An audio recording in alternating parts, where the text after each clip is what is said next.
Hi students, welcome to the class for Financial Markets and Operations. നമുക്ക് next മൊഡ്യൂളിലോട്ട് പോകാം. അത് mutual funds ആണ്. Module 4 mutual funds. നമ്മൾ stock മാർക്കറ്റിൽ അല്ലെങ്കിൽ ക്യാപിറ്റൽ മാർക്കറ്റിൽ ഇൻവെസ്റ്റേഴ്സിനെ ഇൻവെസ്റ്റ് ചെയ്യുന്നതിനെക്കുറിച്ചും ഡിഫറൻറ്റ് സെക്യൂരിറ്റീസിനെ കുറിച്ചുമൊക്കെ നമ്മൾ പഠിച്ചു. മ്യൂച്വൽ ഫണ്ട് എന്ന് പറയുന്നത് എന്താണ്? ഇതും ഒരു ഇൻവെസ്റ്റ്മെൻറ്റ് ഓപ്പർച്യൂണിറ്റിയാണ്, അല്ലെങ്കിൽ ഒരു ഓർഗനൈസേഷൻ അല്ലെങ്കിൽ ഇൻസ്റ്റിറ്റ്യൂഷനാണ്.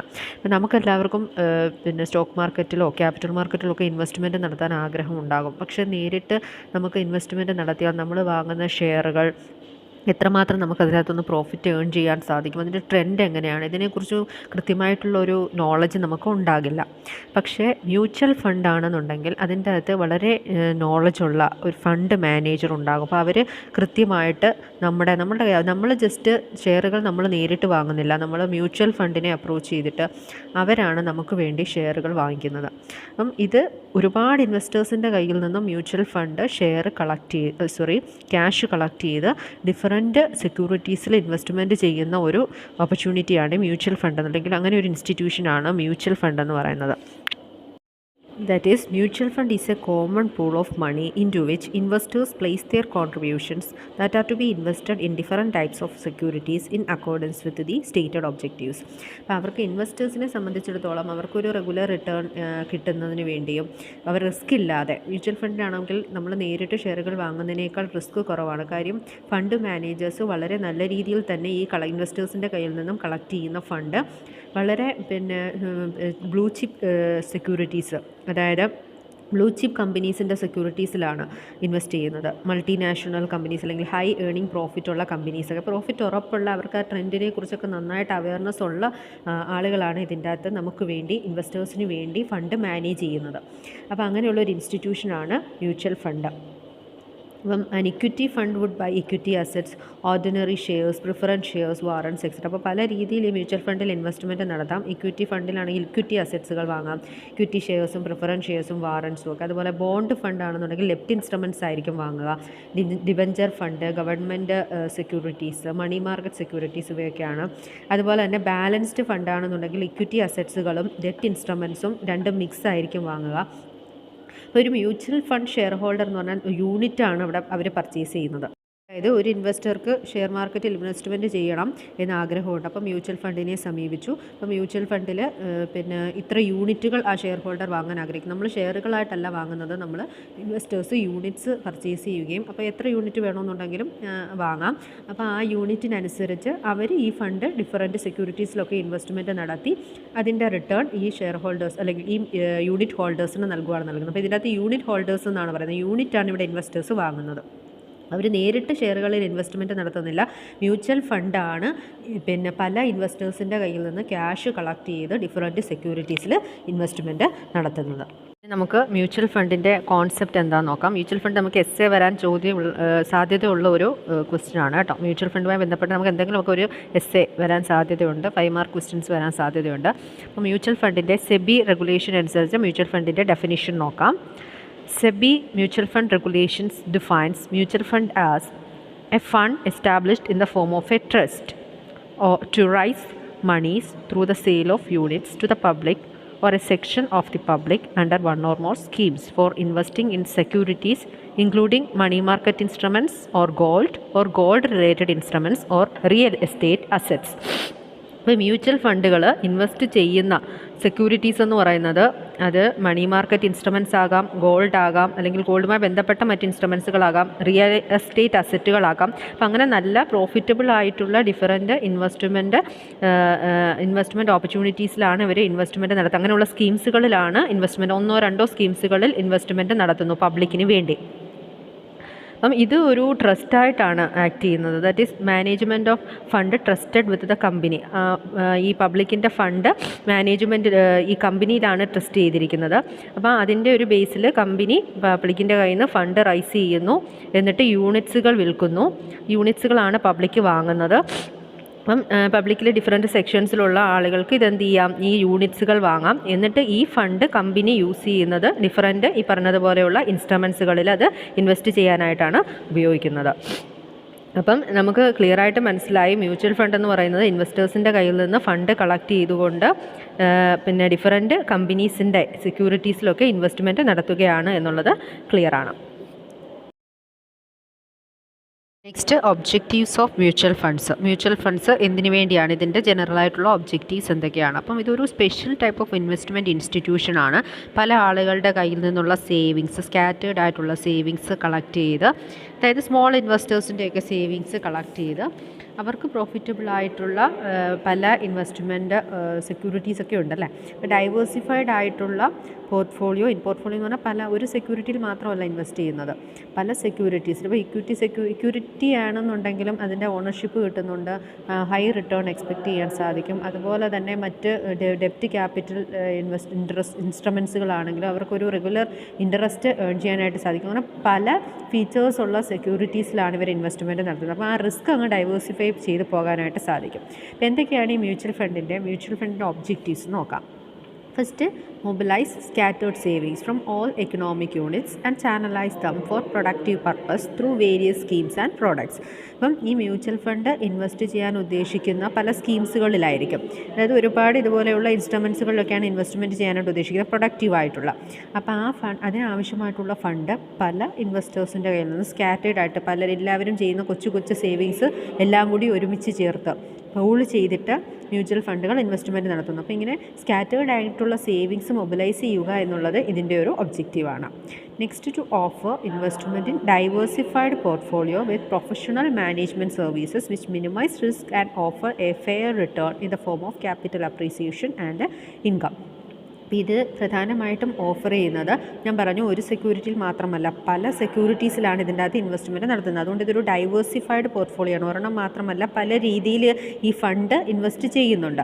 അപ്പോൾ അതും ഇതിൻ്റെ അകത്ത് വളരെ എക്സ്പേർട്ടായിട്ടുള്ള പ്രൊഫഷണൽ മാനേജ്മെൻറ്റ് സർവീസാണ് കിട്ടുന്നത്. ഇതിൻ്റെ അകത്ത് നല്ല അറിവുള്ള ഫണ്ട് മാനേജറെ ഈ മ്യൂച്വൽ ഫണ്ടുകൾ അപ്പോയിൻറ്റ് ചെയ്യുന്നുണ്ട്. ആ ഫണ്ട് മാനേജേഴ്സിന് ഈ സ്റ്റോക്ക് മാർക്കറ്റിൽ ഏതൊക്കെ സെക്യൂരിറ്റീസ് ഇൻവെസ്റ്റ് ചെയ്താൽ നല്ല റിട്ടേൺ കിട്ടാൻ സാധ്യതയുണ്ട് എന്നുള്ളതിനെക്കുറിച്ചൊക്കെ നല്ല അറിവുണ്ട്.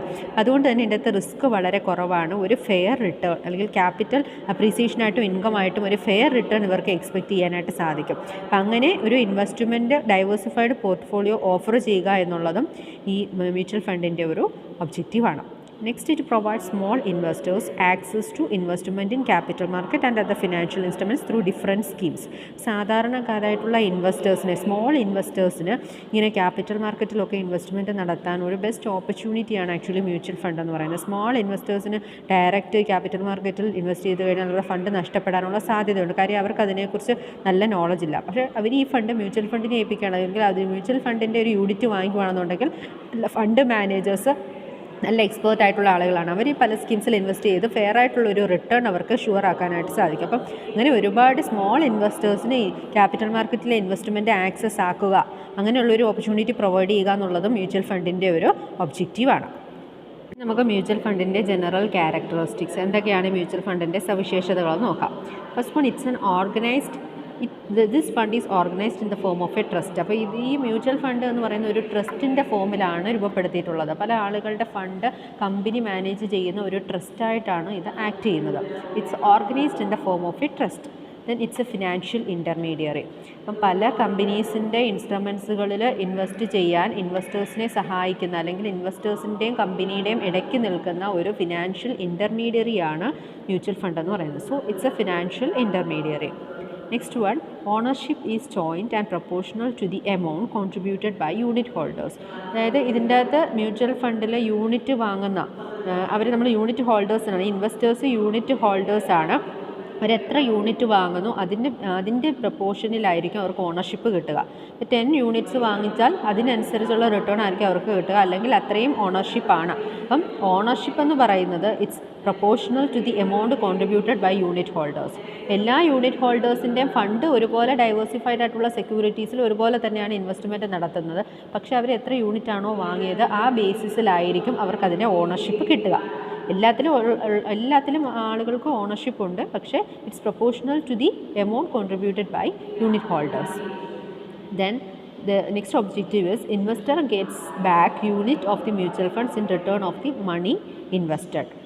അപ്പം അവർക്ക് ആ യൂണിറ്റ്, അതായത് മ്യൂച്വൽ ഫണ്ടിൽ നിന്നുള്ള ഫണ്ട് കൊടുത്തിട്ടാണ് അവരെന്ത് ചെയ്യുന്നത്, ഈ യൂണിറ്റ്സ് വാങ്ങുന്നത്. ഇൻവെസ്റ്റേഴ്സ് യൂണിറ്റ്സ് വാങ്ങുന്നത് അവർ ഈ യൂണിറ്റിന് ആവശ്യമായിട്ടുള്ള ഫണ്ട് കൊടുത്തുകൊണ്ടാണ് യൂണിറ്റ് വാങ്ങുന്നത്. Next, dealings in units on the basis of the net asset value of the investment. അതായത് ഓരോ യൂണിറ്റ്സിലും ഡിഫറെൻറ്റ് സ്കീംസിലാണ് ഈ കമ്പനി ഇൻവെസ്റ്റ് ചെയ്തിരിക്കുന്നത്. അപ്പോൾ ആ സ്കീംസിലുള്ള ഡിഫറെൻറ്റ് സെക്യൂരിറ്റീസ് ഉണ്ടാകും, അതിനൊരു മാർക്കറ്റ് വാല്യൂ ഉണ്ടാകും. അപ്പോൾ ആ സ്കീംസിൽ പിന്നെ ഉള്ള സെക്യൂരിറ്റീസിൻ്റെ മാർക്കറ്റ് വാല്യൂ എന്താണോ, അല്ലെങ്കിൽ value of assets minus value of liabilities ആണ് നെറ്റ് അസറ്റ് വാല്യൂ എന്ന് പറയുന്നത്. അപ്പോൾ എത്രയാണോ അതിൻ്റെ ആ വാല്യൂ വരുന്നത് അതിനെ ബേസ് ചെയ്തിട്ടായിരിക്കും ഈ യൂണിറ്റ്സിൻ്റെ പ്രൈസും മറ്റു കാര്യങ്ങളും അതിൻ്റെ ഡീലിങ്സും ഒക്കെ നടക്കുക. Next, the managers. അതുപോലെ തന്നെ ഈ ഫണ്ട് മാനേജ് ചെയ്യുന്ന മാനേജേഴ്സ്, നമ്മൾ പറഞ്ഞാൽ ഇതിനകത്ത് എക്സ്പേർട്ട് ആയിട്ടുള്ള പ്രൊഫഷണൽസ് ആണ് ഈ ഫണ്ട് മാനേജ് ചെയ്യുന്നത്. അപ്പം എപ്പോൾ ഇൻവെസ്റ്റേഴ്സ് ആവശ്യപ്പെട്ടാലും ഓൺ ഡിമാൻഡ് അത് റെഡീം ചെയ്യാനോ അല്ലെങ്കിൽ അതിനൊരു പീരീഡ് പറഞ്ഞിട്ടുണ്ടാകും, ആ പീരീഡ് കഴിയുമ്പോൾ അത് റെഡീം ചെയ്യാൻ ഉള്ള ഒബ്ലിഗേഷൻ മാനേജർക്കുണ്ടായിരിക്കും. Managers of the mutual funds are obliged to redeem any units in issue on demand or after lock-in period. Next, all dividend income of the mutual fund is paid to unit holders. അപ്പം ഇതിൻ്റെ അകത്തുള്ള അവർ unit വാങ്ങുന്നുണ്ടല്ലോ, അപ്പോൾ അതിൻ്റെ ബേസിസിൽ അവർക്ക് കിട്ടുന്ന dividend unit ഹോൾഡേഴ്സിന് വീതിച്ച് കൊടുക്കും. Next, professionally qualified fund managers manage the fund of mutual fund. അപ്പോൾ ഇങ്ങനെ പല ഇൻവെസ്റ്റേഴ്സിൻ്റെ കയ്യിൽ നിന്ന് കളക്ട് ചെയ്യുന്ന ഫണ്ട് പ്രൊഫഷണലി, ഞാൻ പറഞ്ഞായിരുന്നു, വളരെ എക്സ്പേർട്ട് ആയിട്ടുള്ള കാലങ്ങളായിട്ട് ഈ ക്യാപിറ്റൽ മാർക്കറ്റ് നന്നായിട്ട് പഠിച്ചു വെച്ച് പിന്നെ അതിനെക്കുറിച്ച് നല്ല അവയർനെസ് ഉള്ള പ്രൊഫഷണൽസ് ആണുള്ളത്. അപ്പോൾ ആ പ്രൊഫഷണലി ക്വാളിഫൈഡ് ആയിട്ടുള്ള ആളുകളാണ് ഈ ഫണ്ട് മാനേജ് ചെയ്യുന്നത്. Next feature is a mutual fund scheme's goal and investing rationale are determined by its investment objective. It could include long-term capital appreciation, regular monthly income or steady return. ഈ mutual fund scheme, അതായത് ഈ mutual ഫണ്ടിൽ ഇപ്പോൾ ഒരു investor invest ചെയ്യാൻ ആഗ്രഹിക്കുമ്പോൾ അയാൾക്ക് പല ഒബ്ജക്റ്റീവ് ഉണ്ടായിരിക്കും. അയാൾക്ക് റെഗുലറായിട്ടുള്ളൊരു റിട്ടേൺ കിട്ടാനായിരിക്കും ചിലർ ആഗ്രഹിക്കുന്നത്. ചിലർക്ക് ഒരു വലിയ എമൗണ്ട് അവർ ഇൻവെസ്റ്റ് ചെയ്തതിൽ നിന്നും പിന്നെ ഉടനെ റെഗുലറായിട്ടൊരു ഇൻകം കിട്ടിയില്ല എന്നുണ്ടെങ്കിലും കുറേ നാൾ കഴിയുമ്പോൾ വലിയൊരു റിട്ടേൺ എക്സ്പെക്റ്റ് ചെയ്യുന്നവരായിരിക്കാം. അങ്ങനെ പല എക്സ്പെക്റ്റേഷനോട് കൂടിയായിരിക്കാം ഒരു ഇൻവെസ്റ്റർ ഈ മ്യൂച്വൽ ഫണ്ടിലെ യൂണിറ്റ്സുകൾ വാങ്ങുന്നത്. അപ്പോൾ അതിനെ ബേസ് ചെയ്തിട്ടുള്ള സ്കീംസുകൾ, പല സ്കീംസ് ഉണ്ട് മ്യൂച്വൽ ഫണ്ടിൽ. പിന്നെ എന്താണ്, ഡിഫറെൻറ്റ് സ്കീംസിലൊക്കെ ഇൻവെസ്റ്റ്മെൻറ്റ് നടത്താം. അപ്പോൾ അതെല്ലാം ഈ പിന്നെ ഇൻവെസ്റ്ററിൻ്റെ ഇൻവെസ്റ്ററിൻ്റെ ചോയ്സ് പോലെ ഇരിക്കും. അയാൾക്ക് എന്താണ് വേണ്ടത്, റെഗുലർ ആയിട്ടുള്ള ഒരു ഇൻകമാണ് എക്സ്പെക്റ്റ് ചെയ്യുന്നതെങ്കിൽ അതിനെ ബേസ് ചെയ്തിട്ടുള്ള സ്കീമിലായിരിക്കും അവർ ഇൻവെസ്റ്റ്മെൻറ്റ് നടത്തുന്നത്. അപ്പം ഒരു സ്കീമിൻ്റെ ഗോൾ എന്ന് പറയുന്നത് it depends upon the rational that is determined by investment objective. ഇത്രയുമാണ് ജനറലായിട്ട് മ്യൂച്വൽ ഫണ്ടിൻ്റെ objectives. Then what is the significance of mutual funds? Mutual ഫണ്ട്സിൻ്റെ ഇമ്പോർട്ടൻസ് എന്താണ്, എന്തൊക്കെ സ്പെഷ്യൽ ബെനിഫിറ്റ്സ് ആണ് ഈ മ്യൂച്വൽ ഫണ്ടിനുള്ളത്? നമുക്ക് പോയിന്റ് വൈസ് എന്തൊക്കെയാണോ നോക്കാം. Mutual fund ensures growth and diversification of economy of the country. ഒരു രാജ്യത്തിൻ്റെ എക്കോണമി വളരെയധികം പെട്ടെന്ന് തന്നെ ഉയരുന്നതിന് കാര്യം നമ്മളിപ്പം വെറുതെ നമുക്ക് കിട്ടുന്ന ഇൻകത്തിൽ നിന്നും ഒരു തുക സേവ് ചെയ്ത് വെറുതെ ക്യാഷായിട്ട് വെച്ച് കഴിഞ്ഞാൽ അതിൽ നിന്ന് നമുക്കൊരു റിട്ടേണും കിട്ടുന്നില്ല, നമ്മുടെ രാജ്യത്തിനൊരു വികസനം ഉണ്ടാകുന്നില്ല. പക്ഷേ ഇങ്ങനെയുള്ള ഇൻവെസ്റ്റ്മെൻറ്റ് ഓപ്പർച്യൂണിറ്റീസിൽ ഇൻവെസ്റ്റ് ചെയ്യാൻ തയ്യാറാവുകയാണെന്നുണ്ടെങ്കിൽ അതിൽ നിന്ന് ഒരു റിട്ടേൺ ഉണ്ടാകുകയും അതിൽ നിന്ന് അവർക്ക് വീണ്ടും ഉയരാനും പുതിയ ഇൻവെസ്റ്റ്മെൻറ്റ് ഓപ്പർച്യൂണിറ്റീസൊക്കെ ഉണ്ടാകാനും അല്ലെങ്കിൽ ബിസിനസ് ഇൻഡസ്ട്രീസൊക്കെ എസ്റ്റാബ്ലിഷ്ഡ് ആവാനും ഒക്കെ ഉള്ള സാധ്യതയുണ്ട്. അപ്പം തീർച്ചയായിട്ടും നമ്മുടെ രാജ്യത്തിൻ്റെ എക്കോണമി ഡൈവേഴ്സിഫൈ ചെയ്യുന്നതിനും ഗ്രോത്ത് ഉണ്ടാകുന്നതിനും മ്യൂച്വൽ ഫണ്ട് സഹായിക്കുന്നുണ്ട് എന്നുള്ളതാണ്. That is one of the significance of mutual fund. Next, it facilitates channelisation of resources to the growing sectors of the economy. അതായത് ഇപ്പം പല ഇൻവെസ്റ്റേഴ്സിൻ്റെ കയ്യിൽ നിന്നും ചെറിയ ചെറിയ സേവിങ്സ് എല്ലാം കൂടി സ്കാറ്റേർഡ് ആയിട്ടുള്ള സേവിങ്സ് എല്ലാം കൂടെ പൂൾ ചെയ്താണ് മ്യൂച്വൽ ഫണ്ട് ഇതുപോലെയുള്ള പ്രൊഡക്റ്റീവായിട്ടുള്ള ഇൻവെസ്റ്റ്മെൻറ്റ് ഓപ്പർച്യൂണിറ്റീസിൽ ഇൻവെസ്റ്റ്മെൻറ്റ് നടത്തുന്നത്. അപ്പോൾ അങ്ങനെ ആ ഫണ്ട് ചാനലൈസ് ചെയ്ത് രാജ്യത്തിൻ്റെ വളരെ ഉയരാൻ സാധ്യതയുള്ള എക്കോണമിയുടെ ഡിഫറൻറ്റ് സെക്ടറുകളിൽ ആ ക്യാഷ് എത്തിക്കാൻ മ്യൂച്വൽ ഫണ്ടിന് സാധിക്കുന്നു. അങ്ങനെ ചാനലൈസ് ചെയ്ത് പല പല ആളുകളുടെ കയ്യിലിരിക്കുന്ന ഫണ്ട് വളരെ നമ്മുടെ എക്കോണമിക്ക് വളരെ ഉയരാൻ സാധ്യതയുള്ള സെക്ടറുകളിൽ ഇൻവെസ്റ്റ്മെൻറ്റ് നടത്തി ആ വളർച്ചയെ ആക്സിലറേറ്റ് ചെയ്യാൻ, ആ ഫണ്ട് ചാനലൈസ് ചെയ്യാൻ മ്യൂച്വൽ ഫണ്ടിന് സാധിക്കുന്നു എന്നുള്ളത് ഇതൊരു സിഗ്നിഫിക്കൻസ് ആണ്. Next, with limited resources A small investor get the benefit of blue chip shares through mutual funds. അപ്പം ഇപ്പോൾ ഒരു സാധാരണക്കാരനായിട്ടുള്ള ഒരു ഇൻവെസ്റ്റർ ആണെന്നുണ്ടെങ്കിൽ ക്യാപിറ്റൽ മാർക്കറ്റിൽ പോയി വലിയ ബ്ലൂ ചിപ്പ് കമ്പനീസിൻ്റെ, അതായത് വലിയ ഹൈ റിട്ടേൺ ഒക്കെ കിട്ടുന്ന കമ്പനീസിൻ്റെ ഷെയറുകളൊന്നും വാങ്ങാൻ ചിലപ്പോൾ തയ്യാറാകില്ല. അവർക്ക് അതിൻ്റെ കാര്യങ്ങളൊന്നും അറിയാത്തതുകൊണ്ട് അവരത് വാങ്ങാനൊന്നും അത്രയ്ക്ക് തയ്യാറാവില്ല. പക്ഷേ മ്യൂച്വൽ ഫണ്ട് ഉണ്ടെന്നുണ്ടെങ്കിൽ ഇങ്ങനെയുള്ള ഇൻവെസ്റ്റേഴ്സിൻ്റെ ഫണ്ട് കളക്ട് ചെയ്തിട്ട് അവർ തന്നെ വലിയ ബ്ലൂ ചിപ്പ് കമ്പനീസിലൊക്കെ പല സ്കീംസുകളിലാണ് ഇത് ഇൻവെസ്റ്റ്മെൻറ്റ് നടത്തുന്നത്. അപ്പം ഈ സാധാരണക്കാരനായിട്ടുള്ള ഇൻവെസ്റ്ററിൻ്റെ ചെറിയ ഫണ്ട് ഇതുപോലെയുള്ള ബ്ലൂ ചിപ്പ് കമ്പനീസിൽ ഇൻവെസ്റ്റ് ചെയ്യാൻ ഒരു അവസരമാണ് ഉണ്ടാകുന്നത്. അപ്പോൾ സ്മോൾ ഇൻവെസ്റ്റേഴ്സ് ആണെങ്കിലും അവരുടെ ലിമിറ്റഡ് റിസോഴ്സസ് ബ്ലൂ ചിപ്പ് കമ്പനീസിൽ ഇൻവെസ്റ്റ് ചെയ്യാൻ സ്മോൾ ഇൻവെസ്റ്റർക്ക് ഒരു അവസരം കിട്ടാൻ മ്യൂച്വൽ ഫണ്ട് സഹായിക്കുന്നുണ്ട് എന്നുള്ളതാണ്. Next, mutual fund is an ideal investment route for conservative investors and retired persons and pensioners. അപ്പം മ്യൂച്വൽ ഫണ്ട് പ്രത്യേകിച്ചും ഈ റിസ്ക് എടുക്കാൻ പേടിയുള്ള ആളുകൾ, റിസ്ക് എടുക്കാൻ, അതായത് അവർക്ക് അവരുടെ ക്യാഷ് നഷ്ടപ്പെട്ടു പോകരുത്, അവർക്ക് റെഗുലറായിട്ടുള്ള ഒരു ഇൻകം എന്നാൽ ഹൈ റിട്ടേൺ കിട്ടണം, അങ്ങനെയൊക്കെ എക്സ്പെക്റ്റേഷൻ ഇൻവെസ്റ്റേഴ്സ് ഉണ്ടായിരിക്കും. അപ്പോൾ അങ്ങനെയൊക്കെ ചിന്തിക്കുന്നവരെ നമുക്ക് കൺസർവേറ്റീവ് ഇൻവെസ്റ്റേഴ്സ് എന്ന് വിളിക്കാം. അതുപോലെ പ്രായമായിട്ടുള്ള റിട്ടയർഡ് പേഴ്സൺസും പെൻഷനേഴ്സും ഒക്കെ അവർക്ക് ഒരു ഐഡിയൽ ഏറ്റവും ബെസ്റ്റ് ആയിട്ടുള്ള ഒരു ഇൻവെസ്റ്റ്മെൻറ്റ് ഓപ്പർച്യൂണിറ്റിയാണ് മ്യൂച്വൽ ഫണ്ട് എന്ന് പറയുന്നത്. അവർ റിസ്ക് എടുക്കാൻ തയ്യാറാകില്ല, പക്ഷേ അവർക്ക് ഹൈ റിട്ടേൺ കിട്ടുകയും വേണം. അപ്പോൾ അങ്ങനെയുള്ള അവസരങ്ങൾ ഫിക്സഡ് ഡിപ്പോസിറ്റ് ഒക്കെ ആണെന്നുണ്ടെങ്കിലും അത് റിസ്ക് ഇല്ല എന്നുണ്ടെങ്കിൽ ഒരു ചെറിയ രീതിയിലുള്ള റിട്ടേണേ കിട്ടുന്നുള്ളൂ. പക്ഷേ ഇതെന്ന് പറഞ്ഞാൽ ബ്ലൂ ചിപ്പ് കമ്പനീസിൽ ഹൈ റിട്ടേൺ കിട്ടുന്ന കമ്പനീസിൽ ആണ് ഇതിൻ്റെ അകത്ത് ഇൻവെസ്റ്റ്മെൻറ്റ് ഓപ്പർച്യൂണിറ്റി ഉള്ളത്. അപ്പോൾ അങ്ങനെയുള്ളവർക്ക് ഒരു ഐഡിയൽ ഇൻവെസ്റ്റ്മെൻറ്റ് ഓപ്പർച്യൂണിറ്റിയാണ് മ്യൂച്വൽ ഫണ്ട് എന്ന് പറയുന്നത്. Then advantages of mutual funds. Mutual ഫണ്ട്സിൽ നമ്മൾ ഇൻവെസ്റ്റ്മെൻറ്റ് നടത്തുന്നത് കൊണ്ട് പ്രത്യേകിച്ച് എന്തൊക്കെ ബെനിഫിറ്റ്സ് അല്ലെങ്കിൽ അഡ്വാൻറ്റേജസ് ആണ് ഉണ്ടാകുന്നത് നോക്കാം. നമുക്കറിയാം, ഫസ്റ്റ് വൺ എന്ന് പറയുന്നത് റെഡ്യൂസ്ഡ് റിസ്ക് ആണ്. നമ്മളിപ്പോൾ ഓൾറെഡി പറഞ്ഞതുപോലെ അതിൻ്റെ സിഗ്നിഫിക്കൻസ് നമ്മൾ പറഞ്ഞു, റിസ്ക് വളരെ കുറയ്ക്കാൻ സാധിക്കുന്നു. ഡൈവേഴ്സിഫൈഡ് പോർട്ട്ഫോളിയോ സെക്യൂരിറ്റീസിലാണ് അത് ഇൻവെസ്റ്റ്മെൻറ്റ് നടത്തുന്നത്. ഒരു സെക്യൂരിറ്റിയിൽ മാത്രമല്ല. അപ്പോൾ ഒരു സെക്യൂരിറ്റിയിൽ അഥവാ കുറച്ച് റിസ്ക് ഉണ്ടെന്നുണ്ടെങ്കിൽ കൂടിയും അത് വേറൊരു സെക്യൂരിറ്റിയും കൂടി ഇതിൻ്റെ അകത്ത് ഇൻവോൾവ് ആയതുകൊണ്ട് ആ റിസ്ക് നമുക്ക് കോമ്പൻസേറ്റ് ചെയ്യാം. അപ്പോൾ ഒരെണ്ണത്തിനുണ്ടാകുന്ന റിസ്ക് വേറൊരു സെക്യൂരിറ്റിയിൽ നിന്ന് കിട്ടുന്ന ഹൈ റിട്ടേൺ വഴി അത് കോമ്പൻസേറ്റ് ചെയ്ത് പോകും. അപ്പോൾ ആ റിസ്ക് എന്ത് ചെയ്യാൻ സാധിക്കുന്നു, റെഡ്യൂസ് ചെയ്യാൻ സാധിക്കുന്നു. അപ്പം വളരെ ബ്ലൂ ചിപ്പ് കമ്പനീസിലാണ്, ഹൈ റിട്ടേൺ കിട്ടുന്ന വലിയ കമ്പനീസിലൊക്കെയാണ് ഇവർ ഇൻവെസ്റ്റ്മെൻറ്റ് നടത്തുന്നത്. അപ്പോൾ അതുകൊണ്ട് തന്നെ ഇതിന് ഫ്യൂച്ചറിൽ പ്രൈസ് കുറയാൻ സാധ്യതയുണ്ട്, അതിനുള്ള സാധ്യത വളരെ കുറവാണ്. അപ്പം അതുകൊണ്ട് ഇൻവെസ്റ്റേഴ്സിൻ്റെ റിസ്ക് മാക്സിമം റെഡ്യൂസ് ചെയ്യാൻ സാധിക്കുന്നു എന്നുള്ളത് ഇതിൻ്റെ ഒരു ബെസ്റ്റ് അഡ്വാൻറ്റേജ് ആണ്. Next advantage is professional management. നമ്മൾ പറഞ്ഞായിരുന്നു, ഈ സാധാരണക്കാരായിട്ടുള്ള ഇൻവെസ്റ്റേഴ്സിൻ്റെ കയ്യിൽ നിന്ന് കളക്ട് ചെയ്യുന്ന ഈ ഫണ്ട് വളരെ പ്രൊഫഷണൽ ആയിട്ടുള്ള മാനേജേഴ്സാണ് ഈ ഫണ്ട് മാനേജ് ചെയ്ത് പല സെക്യൂരിറ്റീസിലൊക്കെ ഇത് ഇൻവെസ്റ്റ്മെൻറ്റ് നടത്തുന്നത്. അപ്പം ഇൻവെസ്റ്റേഴ്സിന് അങ്ങനെ എക്സ്പേർട്ടായിട്ടുള്ള പ്രൊഫഷണൽസിൻ്റെ അല്ലെങ്കിൽ മണി മാനേജേഴ്സിൻ്റെ സർവീസ് ഇതിൽ നിന്ന് കിട്ടുകയാണ് ചെയ്യുന്നത്. അപ്പം ആ ഫണ്ട് മാനേജേഴ്സ് തന്നെ ഇവരുടെ ഫണ്ട് പോർട്ട്ഫോളിയോ കാര്യങ്ങളൊക്കെ സൂപ്പർവൈസ് ചെയ്യുകയും എവിടെ ഏത് ഷെയറുകൾ വാങ്ങണം, ഏത് ഷെയറുകളാണ് വിൽക്കേണ്ടത്, അങ്ങനെയുള്ള ഡിസിഷൻസ് എല്ലാം അവർ തന്നെ എടുത്ത് ഇതിൻ്റെ ഫുൾ കാര്യങ്ങൾ മാനേജ് ചെയ്ത് പോയിക്കോളും. അപ്പം പ്രൊഫഷണൽ മാനേജ്മെൻറ്റ് കിട്ടുന്നു എന്നുള്ളതും ഇതിൻ്റെ ഒരു അഡ്വാൻറ്റേജ് ആണ്. Then diversification of portfolio. അപ്പം ഒരിക്കലും ഒരു സ്മോൾ ഇൻവെസ്റ്റർക്ക് കുറച്ച് ഫണ്ടേ ഉള്ളതുകൊണ്ട് തന്നെ അയാൾക്ക് ഡൈവേഴ്സിഫിക്കേഷൻ, ഒരുപാട് സെക്യൂരിറ്റീസിലൊന്നും ഇൻവെസ്റ്റ്മെൻറ്റ് ചെയ്യാനുള്ള ഫണ്ടൊന്നും അവർക്ക് കാണത്തില്ല.